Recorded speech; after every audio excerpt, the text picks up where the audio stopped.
Right, good morning. Welcome to the latest in our Finance for Expats webinar series. Today's webinar covers Portugal's Non Habitual Residence Schemes, and we're joined today by Matthew Chrisman a partner of Brothers Franks of Portugal, and Luis da Silva, founder of the Property Frontier Finders in Portugal. Matthew will explain the rules and the benefits of the scheme, and as it's necessary to be a resident to take advantage of the scheme. Lewis will give you a bit of information about an overview of the options for obtaining residence, as well as an idea of the different options for living in Portugal.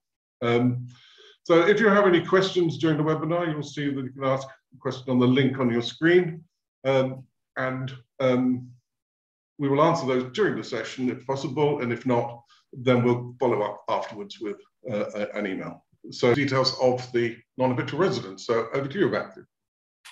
Thank you very much, Nigel. Okay, well, good morning. My name is Matthew Chrisman. I'm a partner of Blevins Franks Financial Management.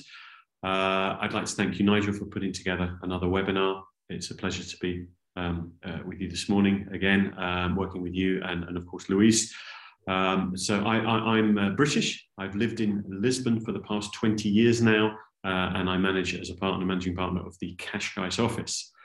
So in terms of Blevins Franks, who we are and what we do, which is the next slide.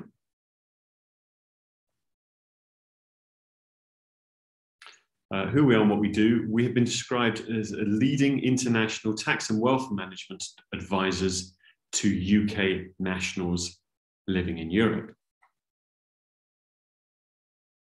Now, we work in 7 different jurisdictions. We have our UK office, regulated by the Financial Conduct Authority in the UK, and then we have 6 offices in the European Union, in Portugal, Spain, France, Monaco, Malta, and Cyprus. Those 6 countries, 6 jurisdictions in the EU, we're working under a European license, and we have a branch office in Portugal. So licensed and regulated advice here in Portugal.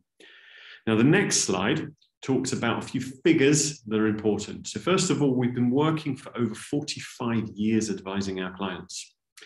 In 7 countries, we have 25 offices, 24 in the EU and 1 in the UK. And this is the most important number, 52.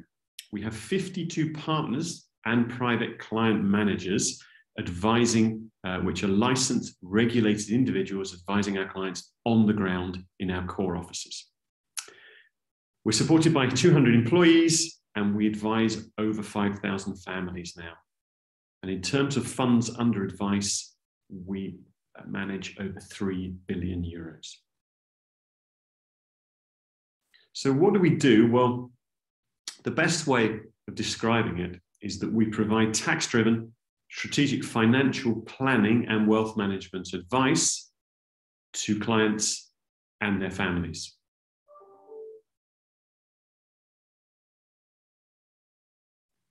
So the next slide. The next slide talks about what I like to call the 4 pillars of financial planning. So if we start in the top left-hand corner, what we do in terms of cross-border tax planning is, I mean, a good example is the audience today. A lot of the audience today are actually living in the UK. The client journey with Blevins Franks, cross-border wise, can start in the UK through our UK office, advising people leaving the UK tax net, how to become the most tax optimal leaving the UK tax net. On top of that, what we call statutory residence tests when leaving the UK. But that cross-border joined up advice comes to Portugal, where I am as an example, advising people on NHR, on their pensions investments and general tax planning for Portugal as well. So that linked advice is fairly unique. Now, the bottom left-hand side of this slide, investment advice, the next pillar of financial planning advice is investments. So we set up tailor-made investment portfolios to really meet our clients' risk profile, investment time horizon, and income and growth requirements.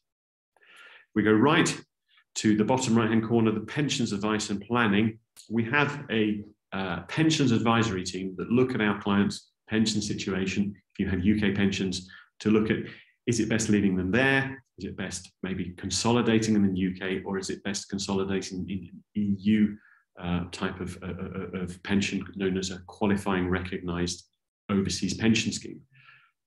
We look at a number of factors there and give best advice around that, set up the pensions and give ongoing management of those pensions. And then the final part, the final pillar, the top right-hand corner, estate planning. What I mean by estate planning, it covers succession and it covers inheritance tax planning. So succession is all about really advising families, passing assets through generations, what we like to say, passing the right money into the right hands at the right time, structuring people's finances for succession, and also inheritance tax planning, because Portugal has a very favourable inheritance tax regime compared to the UK, and really advising and planning people's inheritance to make it as tax efficient as possible. So really they're the 4 pillars of financial planning, and then really now moving on. So now that's Splitting Strengths in summary in a few slides. Now, what of course I'm here to talk about this morning is this non-habitual residency regime, this NHR regime. So next slide, please. Now, Portugal believes that by having low taxes, and this NHR regime is a low tax regime, it believes that it attracts people, and it does, because as I said earlier, I've lived in Portugal now for 20 years, lived in Lisbon for 20 years. This NHR regime that came in 2009 has attracted people. We've seen a boom in terms of people coming here, in terms of the Lisbon and Cascais area, all over Portugal, in fact. We've seen a property boom, we've seen restaurants, everything, all of these foreigners moving to Portugal has boosted the economy because people come here, they spend money and they create jobs. So this has been a big success. Along with the Golden Visa, it's been a big success for Portugal and the economy. Okay. Of course, it's more tax revenue for the country. Now, in terms of taxation, before I come on to how the NHR regime works, a few things to make clear is that personal taxes are determined domestically. And what I mean by that is that the EU and Brexit and everything else does not determine any forms of taxation for Portugal and the UK. It's the ruling government in Portugal that determine the taxes. If you move to Portugal and you apply for non-habitual residency, you'll be taxed on your worldwide income and gains. What I mean by that is your worldwide gains and your worldwide income, wherever they are in the world, they'll be taxed in Portugal. The income tax rates in Portugal range from 14.5% to 48%, but that is income tax. Other rates, capital gains, is at 28%, and other rates are different, but that is income tax rates. But something to be clear about is the double taxation agreement between Portugal and the UK rate actually goes back since the late 1960s. So Brexit has not affected any form of tax treaty between Portugal and the UK. What's it affected, of course, is many other areas, including residency and visas, but it has not affected at all the non-habitual residency regime for UK nationals moving to Portugal. So, what is this non-habitual residency regime? Well, the first thing about it is the actual title of non-habitual residency sometimes can be misleading. What it means is that if you move to Portugal and you become a tax resident, habitual resident, if you haven't been habitual resident in the previous 5 years, then you can get NHR status for those people that haven't been residents in the previous 5 years. So I think for ease of purposes on this presentation, we can call it NHR status. So NHR status is for everyone really, employed, self-employed, retired. Anyone that hasn't lived here in the past 5 years can get it. And also you can get NHR if you move to Portugal and you have something called a high value added occupation. That is an occupation, moving to Portugal, that Portugal deemed that you are adding to, in a sense, the skills of the workforce here, and they'll give you preferential tax treatment on your income source in Portugal. But it's imperative to plan because there is the 31st of March deadline. And what this means is, if you come to Portugal now, say January 2022, and become tax resident here in Portugal, you have until the 31st of March 2023 to apply for NHR. Otherwise, you lose the right to actually obtain NHR status. So, what are the benefits of this NHR status? So, first of all, you become tax resident and separately you apply for NHR, and it gives you for 10 years tax exemption on two types of foreign source income. Number one is overseas investment income, not Portuguese source, but overseas investment income at 0% and 10% on overseas pensions. So for those of you moving here, a lot of people are moving here as retirees, your UK pension, once you move to Portugal, will be taxed in Portugal, not the UK, and it'll be taxed at a flat rate of 10%, which is fairly attractive. And on top of that, a 20% flat income tax rate for these high value added activities, which is a lower tax rate because if you remember from a previous slide, income tax rates go from 14.5% to 48%. You can get a 20% lower income tax rate. So this is highly attractive. However, the important thing here is it's imperative to plan around this because there's many factors involved in this really, is that if you have overseas, for example, UK companies, and you're looking to take dividends from them, you need to plan properly to make sure you're not still taxed in the UK. If you have UK pensions, you need to make sure that it is structured properly to take full advantage of non-habitual residency. For many UK nationals moving to Portugal, you have the option for something called qualifying recognised overseas pension schemes. Another mouthful, QROPS in abbreviation.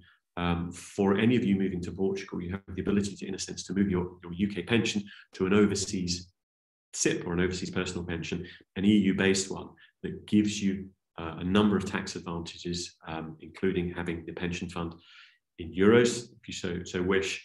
There are long-term death duty benefits of that, and also getting the pension outside the UK to protect against any changes in the UK going forward. To give you an example, Sweden recently renegotiated the double tax treaty with Portugal. They taxed Swedish pensions at source. By moving your pension schemes to EU QROPS, you can protect yourself against any changes, that side of things, if the UK decides to change things. So this is a little summary of NHR. I know that we're going to have a questions and answers session, but these are some of the main benefits. If we move to the next slide. So what's the catch? The catch is a number of things, is that as I say, planning is necessary because the income must be subject to tax in the source country, not from a blacklisted jurisdiction. Portugal and the EU tax a number of jurisdictions as blacklisted, including Jersey, Guernsey, Isle of Man, some other places.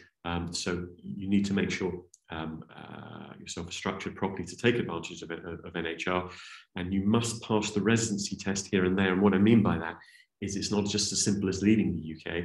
UK have something called the statutory residence test as a leavers that you need to abide by, otherwise you've never actually left the UK tax net. These are obviously areas that we work with at Blevins Strangs to provide that advice. And of course, precise planning is needed. So one further slide is post-NHR. Post-NHR, because NHR is for that 10-year window of non-habitual residency. But of course, if you're moving here to Portugal at the age of 60, age of 65, theoretically, as a married couple, you'll have many years actually in Portugal post-NHR where you're retired and you're going into the standard tax rates, drawing down pension income after the NHR, the taxed at much higher rates. So for those of you looking for longer term planning post-NHR, one of the areas that we work with a lot is something called a single premium offshore life policy, which gives long-term tax deferral benefits. What you get is you get a gross roll-up of income and gains, very similar to UK ISAs, and a reduced taxation under something called time apportionment relief after 5 and 8 years, meaning that after 5 and 8 years, especially after 8 years of holding these structures, you're paying less and less and less tax. These are, with experience, the most tax optimal vehicles to fund, to live off post-NHR, which are even more tax efficient than pensions. So these are the areas we work with. These are a few examples. I hope that's been useful. And I'll obviously be taking questions afterwards.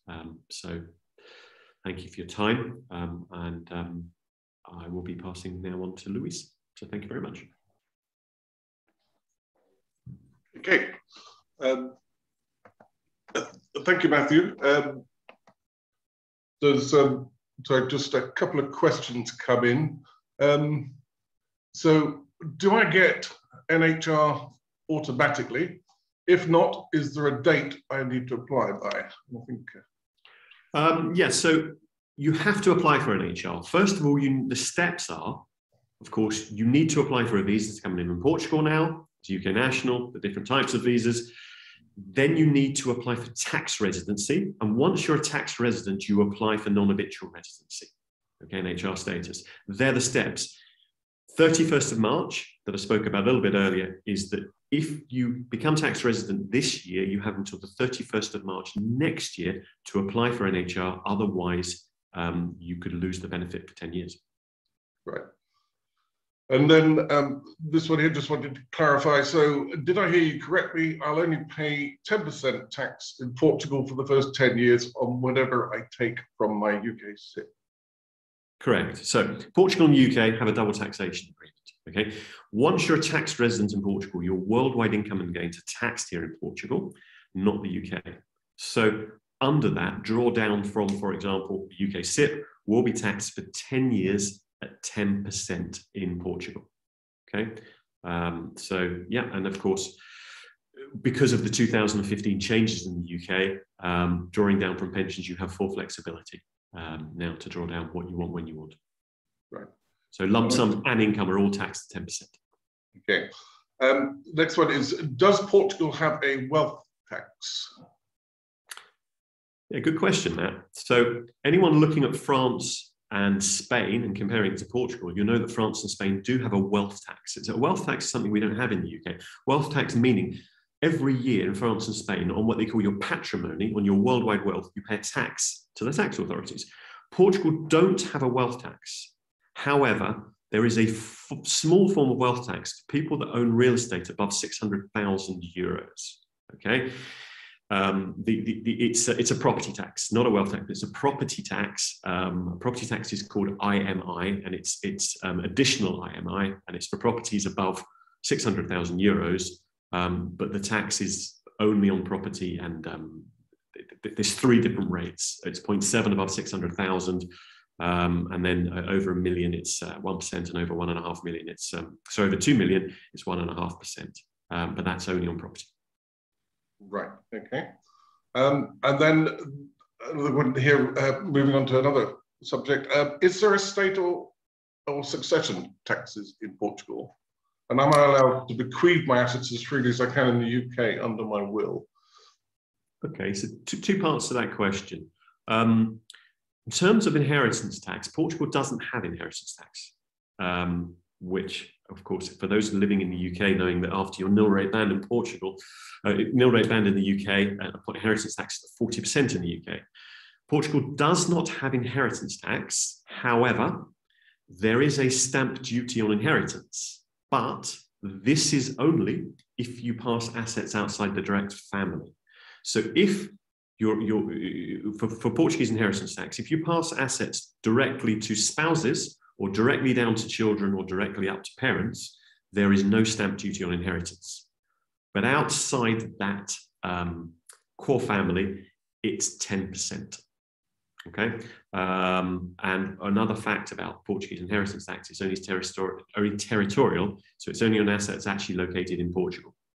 So in that area, inheritance tax is complicated. It's to do with your domicile, not your residence. And this is an area, of course, we work with at Blevins Ranks. But if you're looking to move to Portugal long term, the fact that passing assets directly to family members is 0% is another benefit, of course. Now, to answer your second question, or second part of that question, Nigel, about it was about forced heirship rules, wasn't it? Is that right? Yes, it was. Am I allowed to bequeath my assets as freely as I can in the UK under my will? So Portugal has something called forced heirship rules that, upon demise, it's supposed to be only a certain amount to the spouse and a certain amount to the children. However, in recent years, you are allowed now under something called the European Certificate of Succession. When you set up a will in Portugal, you can nominate the law of England and Wales rather than, or law of Scotland, of course, but the law of England and Wales where you can freely dispose of your assets. So it's imperative that people, when they do wills in Portugal, that they get the right advice and that they can nominate the law of England and Wales and freely dispose of their assets, even if they live in Portugal. Okay, and one other question coming. If you have fulfilled all of the requirements, can the authorities still reject your NHR application for you? It's a very good question. I have seen it on the fact that if people have bought property in Portugal previously, and when they bought the property, their lawyer or accountant registered themselves as a resident at the time, even though they were an overseas resident. Because when you buy a property in Portugal, you have to have a tax number, but it's an overseas tax number. You're a non-resident tax number. If it was registered at the time when you bought the property, when you didn't live in Portugal, but you were registered as a resident, then people have been turned down for NHR. However, of course, there are good lawyers here in Portugal that can easily liaise with the tax authorities and show them that the individuals or family were not resident in Portugal at the time, so that they are granted NHR status. But in general, if people haven't lived here in the previous 5 years, there's no problem with it at all. Okay, thank you very much, Matthew. Okay. Excellent. Okay, right. Apologies for that slightly clunky handover, but now I will pass on to Lewis, and we'll take it from there. Okay. Thank you very much, Nigel, for the invitation, and a pleasure to be here with both you and Matthew, who said we've known each other quite some time already. So lovely to be back, and happy New Year to everyone, and may it be a very safe year more than anything else. I think that's what everyone wishes. So happy to move on to the first slide. I'm going to be talking about residency options, rent versus buying, and so on. And just to tie this up to Matthew's presentation, so the NHR is a tax status. And as Matthew mentioned, for most of you, I would imagine, listening into this presentation, prior to being eligible for the tax status, you would have to prove and have residency. Now, clearly, if most of the audience is from the UK, then the circumstances will have changed, and you will need to apply for some form of visa in order to be resident in Portugal, and I will cover some of those options. But what I'm going to talk about is almost the step prior to the access to the NHR status, so the analysis of what the country offers, which areas might be an option, and also the routes to gaining residency in the country. And I'll do this as briefly as I can. I firstly wanted to share with you something we run online ongoing, which is an online social media survey. It's got thousands of responses. I took a snapshot. I haven't had time. The team hasn't had time to compile all the results yet, but this was a snapshot at around 1,157 responses. And Nigel asked me when presenting, he said, well, listen, can you also include a bit of information about some of the most popular regions? So I thought I would start by explaining the demographic of a lot of the people moving to Portugal, who respond and are active in social media and the like. So on the right, I'll start with the right-hand side graphics, if I may. The first that's quite relevant is the working status of people who responded to the survey, and almost half, 47.7%, are retired, with 21.6% saying they are pre-retired. So one imagines that they are limbering up, as it were, to retirement and getting their pensions, but they typically are not working full-time. So only less than a third of the people responding and are moving to Portugal are active in the sense of being full-time working people. I don't mean that we retirees and pre-retirees are not active, quite the contrary. In terms of the accommodation plans, the answers below are also quite interesting. So a lot of people moving to Portugal, and we see this replicated to some degree in other Southern European markets, it's quite evenly spread. So we have 25% that will rent, or 23.8% that will rent, 36% that will rent before buying, or think they will. Of course, people later sometimes change their minds, but at least the plan is to rent before buying. And then about 35.6% actually buy. And there's a couple of other categories which are not that relevant. So you can see a fairly even split between people renting before buying, and buying. And this I will talk about in terms of the natural progression and how some of these residency options provide you with that flexibility. And then in terms of going over to the left of the screen, the choice of region by European nationality, I've picked out the UK as an example. We have these statistics by nationality, and they do change a little bit, but in general, the big blue line at the bottom, which is the Algarve, it's always the largest in terms of its relevance and importance, with the exception of two nationalities, and I can't remember exactly what they were, but they stood out. In this case, for British people, the Algarve represents as a choice around 70-something% of the choice of destination, followed by the Silver Coast here at just under 20, and then inland, strangely enough, and then we have Greater Lisbon. So depending on the audience, Matthew, for example, in his business, they may have a slightly different profile. Sometimes this is influenced by where we as businesses actually remain or focused, but generally we get data from lots of places, and this is the breakdown. Next slide, please, Nigel. Nigel? Thank you. So just talking briefly about routes to residency in Portugal. We try to break this up into two groups, and it sounds discriminatory. It's not, and it is. That's exactly the construct of the European Union, is to facilitate the free movement of goods, capital, and so on, investment, people between the countries within the EU, but not to make it equally easy for those outside the EU. So the first and obvious route to consider is if you as a person have any sort of claim on an EU citizenship via an EU passport, for example, you may wish to consider second nationality, which you may already have, or you may wish to apply for it. There are some very specific routes to Portugal, such as ancestry visas, including the Sephardic Jewish ancestry visa, which grants a preferential route, fast-track route to residency in Portugal. And then one of the most common for those who have, a husband or a wife, for example, that one is an EU national, one is not, is the process of what we call family regrouping. Portugal is a very family-conscious country and encourages families coming together. So if one is an EU citizen, typically you can join the family members, the direct family members, to the main EU national, shall we say, and that's a route to go. I'm not going to comment on the complexity or the timing of each one, but just to know that option is available.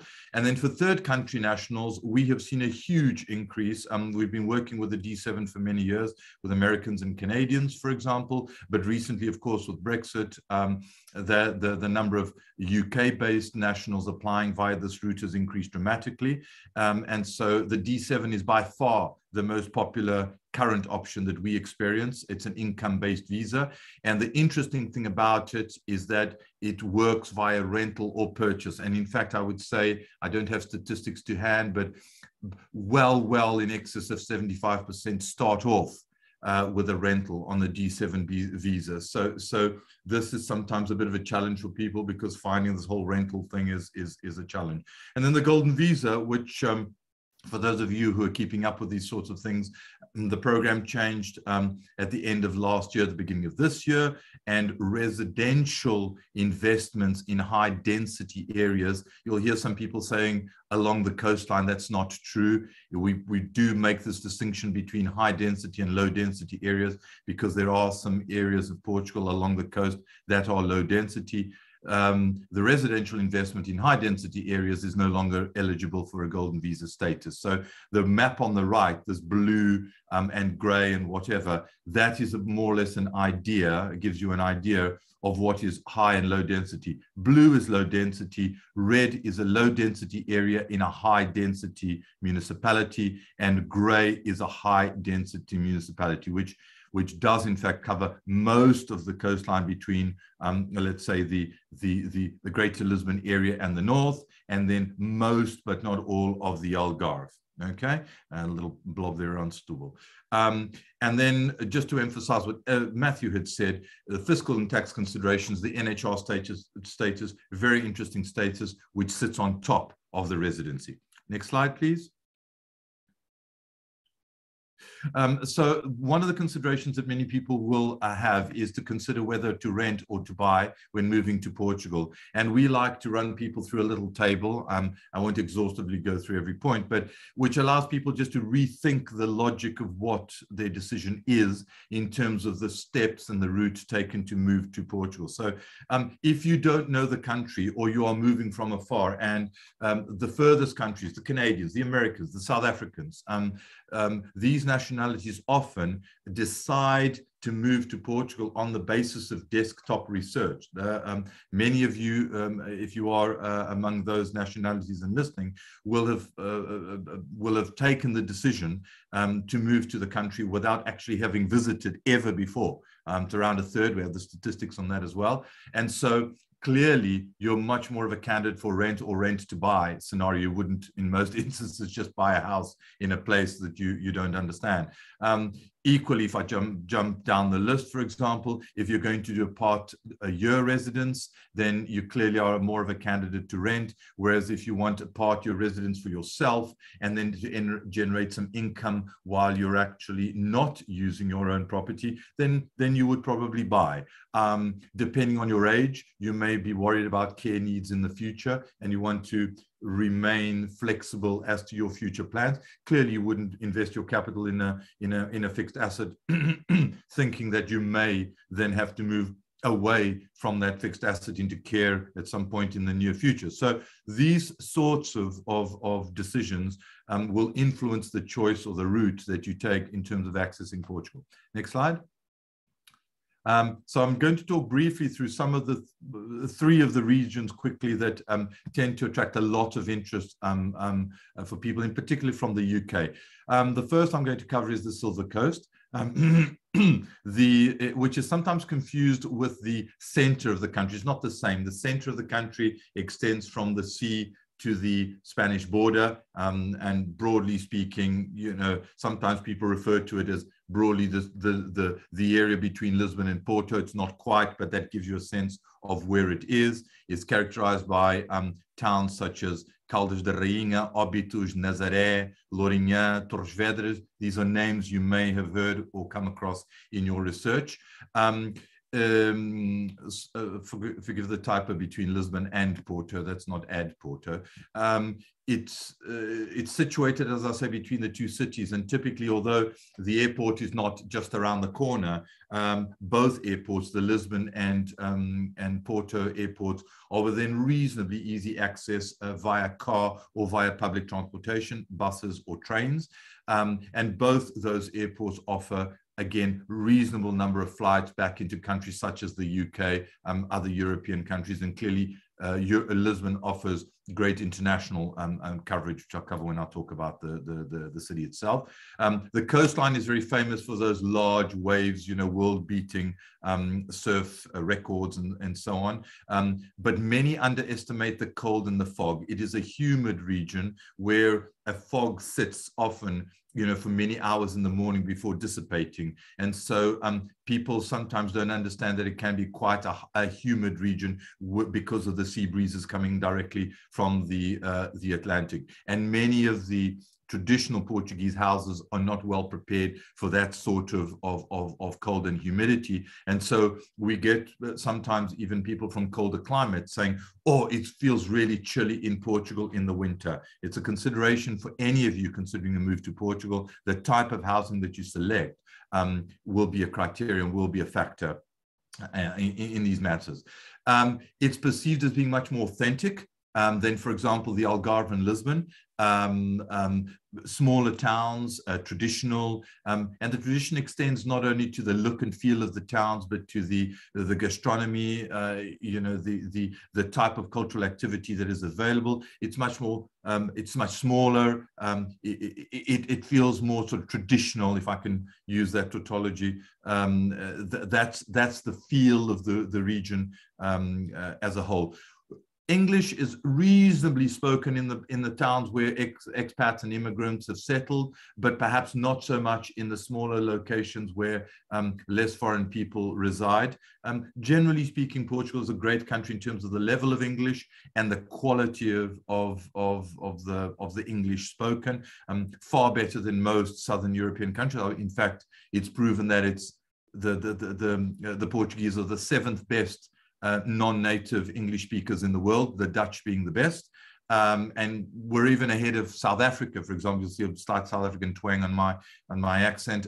We're even ahead of South Africa in that sense, because if you look at the South African populations, a lot of non-native English speakers there. So interesting statistic about Portugal, very strong English speaking generally.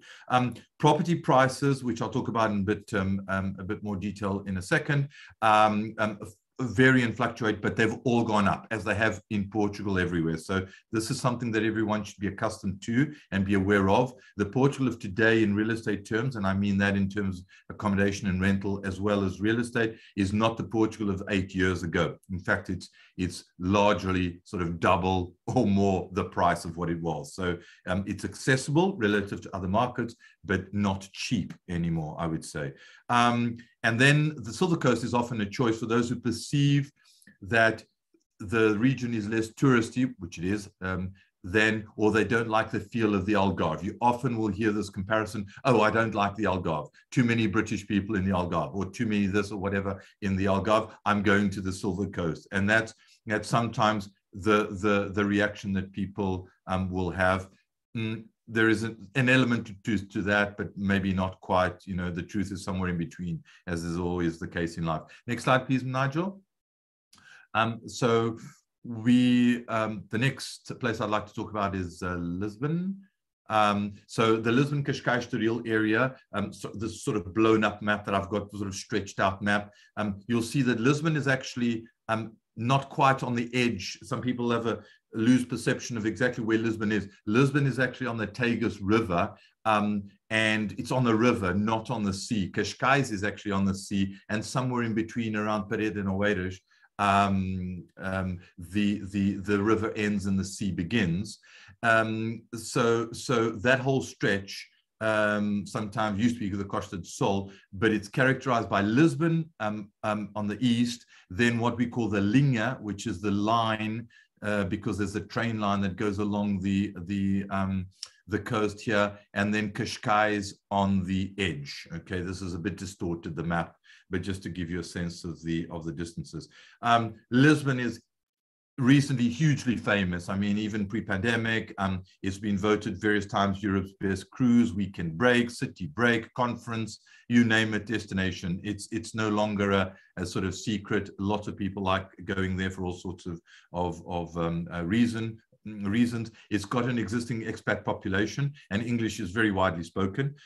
It's got an excellent mix, a balance between the historical and traditional, even in terms of culture, museums. There are the modern museums, the traditional museums that are old coaches, and then you know, the museums in Belém around modern art and so on. So you get a mix of both cultural, architectural, real estate options, which is quite interesting.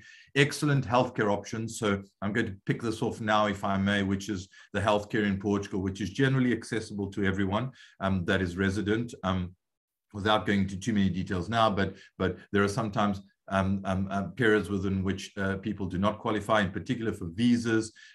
You will have to, when applying for a visa, apply for, let's say, the equivalent of travel insurance until you have your SAF or your borders agency meeting. Then you will have, once approved with a visa, you will have to then go and register at your local health center. Then you'll be in the system and so on. The general approach is that healthcare is tendentially free at the point of delivery. For those of you listening from the UK, very similar system to the UK. The SNS is the same as the NHS, in fact, ranked higher. There is a copayment. There are some small copayments when attending a doctor, hospital, and for diagnostics tests. But there are also many exemptions for people who are above a certain age, below a certain earnings threshold, or who have acute health problems. So there are lots of exemptions. You need to look at those, and if you qualify when arriving. But in Lisbon, many of the specialist centers are based or located, and so specialisms such as oncology, cardiology, respiratory, ENT, and so on. In particular, they tend to be congregated and focused around big cities like Lisbon. Coimbra, in the sort of center area, is known as a bit of a university hub that has led to some very good medical options. But Lisbon concentrates all that, and you will find even in places like the Algarve, which has a network of both private and public hospitals, that if a degree of seriousness of an illness is diagnosed or is found or has to be treated, that there are even some cases of people literally going from the regions around Portugal and then being placed in a hospital in Lisbon, which is where a lot of the specialists are congregated. So if you have some health concerns, that may be often a consideration.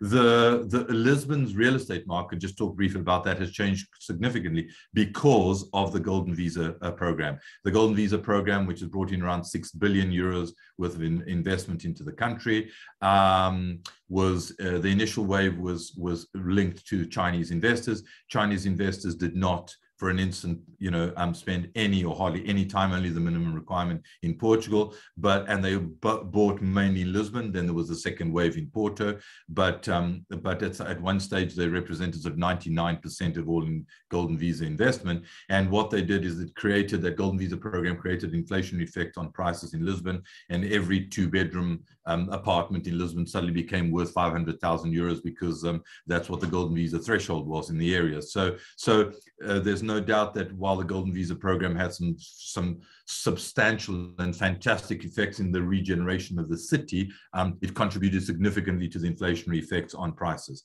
And Lisbon continues to undergo huge redevelopment.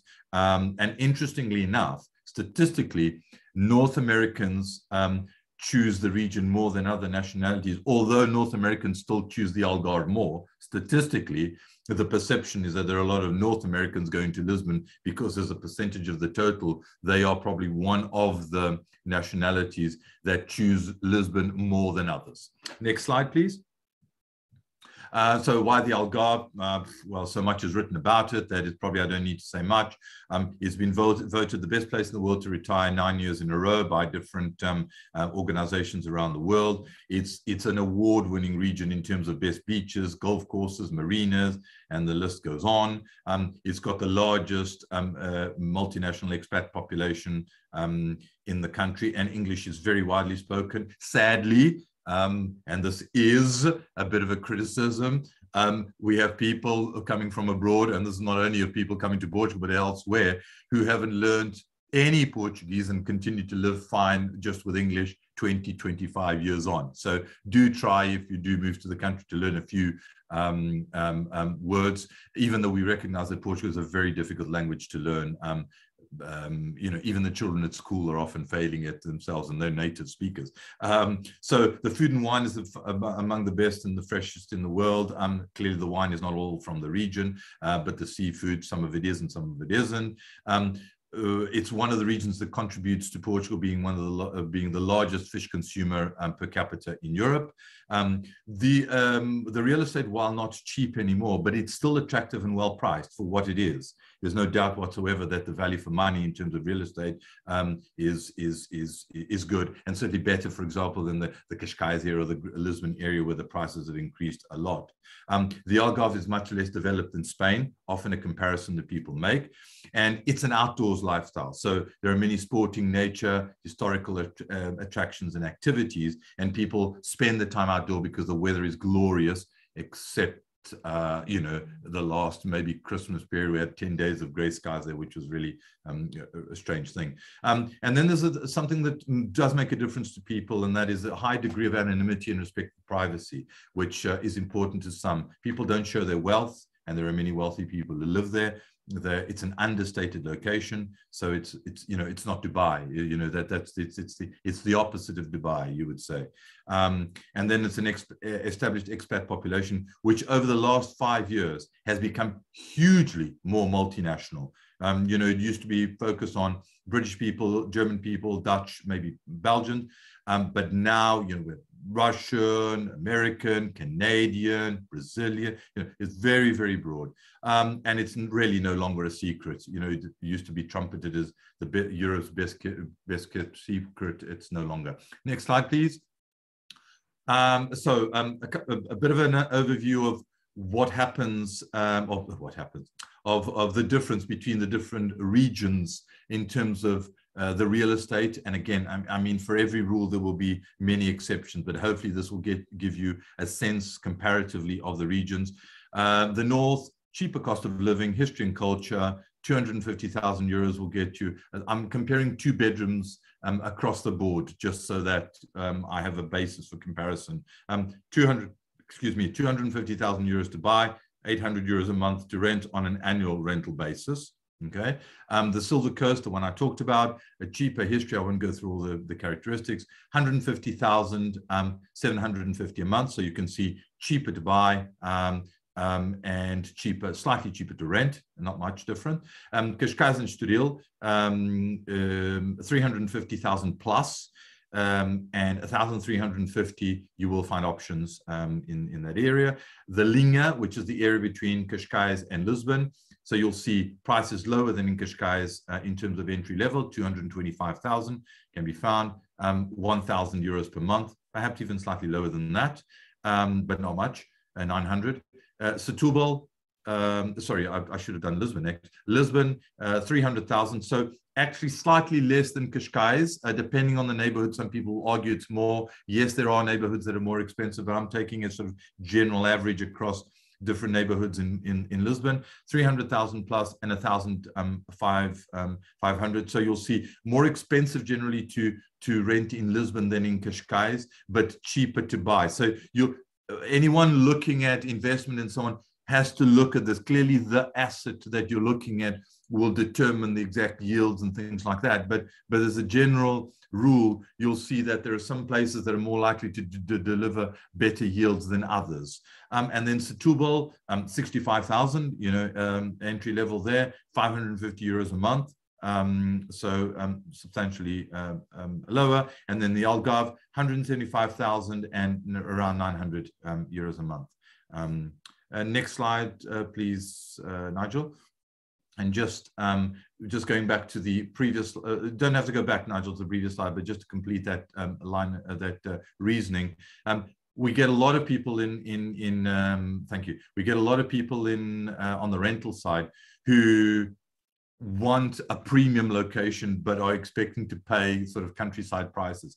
Please avoid doing that. The market is mature now. It understands, owners understand, agents understand, intermediaries, they understand the value of real estate, both on the rental and the sales side. So I would ask, please not to set your expectations having a frontline penthouse for 500 euros a month. You know, these kind of requests A, they don't go down well, and B, they just will lead to disappointment. And then final slide, Nigel, just a little bit about us.